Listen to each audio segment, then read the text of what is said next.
Good morning to everyone. Hope you have a great day today. Ayan, ipapakita ko sa inyo guys ang bago kong tanim.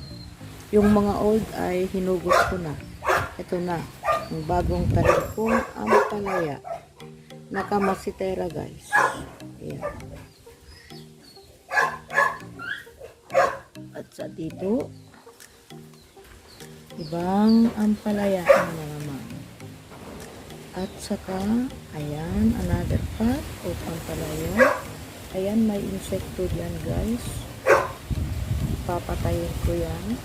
Dahil, tingnan nyo. First time na mula nung nagtanim ako ng one guys, ng ampalaya, ay meron yung mga insekto. Tingnan nyo ang leaves. Medyo, tingnan mo yan. Yung kinain nila. Ilang beses na akong nagtanim dito guys. Nung hinugot ko yung old. Dahil gusto kong palitan na. Dahil old na sila. Ilang beses na ito. Ika-apat na ata beses akong nagtanim dito. Puro patay. Yun. Pero ngayon ay medyo maganda-ganda. Ang dating. Kunti lang ang kinain. Kagaya niyan guys. Ayan. Na leaves. Kaya every now and then binibisita ko guys. Pinapatay ko yung gaya ng nakita nyo sa akin. At ito naman ay iba. Noon ay ampalaya din dito ang nilagay ko. Pero ang nilagay ko na yung iwan ko sa Tagalog guys. Put ka na mas. Ano ba yun? Ito ay kabatiti. Dito sa Ilocos. Tawag namin. Parang zucchini ba? Ganon. Zucchini dito ng Pilipinas. Ayan. Ayan. Okay. Ayan. Guys. Papakita ko sa inyo. Okay. Ito ay ibang pot ng ampalaya. Tingnan yung nangyari guys. Gaya ng sinabi ko. Ito mas marami akong itinanim dito. Ito ay ikalimang tanim. Eto, ganun yun na naman nangyari. Kaya, kukugutin ko na naman. Ayan, aalisin ko na naman yun, guys. Tingnan nyo. Tingnan nyo ang nangyari. Ayan. Ewan ko kung kugutin ko ang mga ito o ano. Pero, better na. Pero mayroon nang nakataas eh. Pero, ewan ko guys kung anong gagawin ko dito. Hindi ko pa alam kung huhugutin ko ulit na naman ito. Sana mag-survive. Ayan, ay pot na libero. Iniisip ko guys kung ano ang itatanim ko dyan. Ayan, marami akong tanim. At sa banda dito naman ay the same yung bilidan, kabatiti. Tingnan nyo ang ginamit kong pot guys. Sako. Sako ng bigas. Ayan, ganyan ako ka-resourceful guys. Dahil ang mahal ng masitera. At hindi ko naman pwedeng itatanim doon sa bukid. Dahil ano na. Summer, magsa-summer na dito. Wala nang ulan. Kaya dito sa malapit sa bakuran namin. Itinanim para mas malapit yung tubig, yung drum. Ayan, ang drum. Yung tubig. Ayan, yun ang tubig.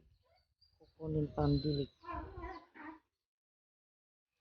Meron pa akong tanim na ano guys. Ayan. Ginger. Ayan. Ginger. Pwede din ilaga ang dahon guys. Ito ay maraming health benefits guys. Pag alimbawa pag maglago-lago na, pwede namang you cut the stem, ilalaga at iinumin. Pwede ring ginger tea. Okay, gagawin din ginger tea yan.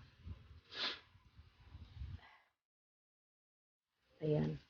Inaayos ko na ang mga halaman ko guys. Dahil kapag may nang awa ng Diyos ay babalik ako sa ito. Kaya double time, double work ako ngayon guys. Nag-prepare. Isaayos ko lahat ang mga tanim ko bago ko sila iinom. Hindi ko na matitikman ang bunga nito pag magbubunga guys. I'm very sure. I miss all these plants of mine guys, yung mga veggies. Love na love ko ang mga veggies plants ko guys. Ayan. Awa ng Diyos ay hindi masyadong tingnan niyo guys yung mga dahon doon. Pero maganda-ganda rin ito. Kesa yung sa kabila kanina na na talagang destroyed na. Ayan. Ang sarap naman ng guys, ng salad, yung dahon. Lalagyan mo lang ng kamatis at saka bagoong, yung fish sauce. Ayan. Pagaganda-ganda na rin Tapos dito magrampal sila dito sa may grills. Yan. Diyan sa tapat ng room ko, window. Doon dati-dati guys dito. Subukan ko kaya hindi na ako gagawa ng rampahan nila. At saka naman ito, mga rampahan diyan. Inalis ko na guys dahil namatay na yung lima beans, yung patani. Yung ginawa ko dyan rampahan. Malapit sa garage. Ayan, yan ang garage.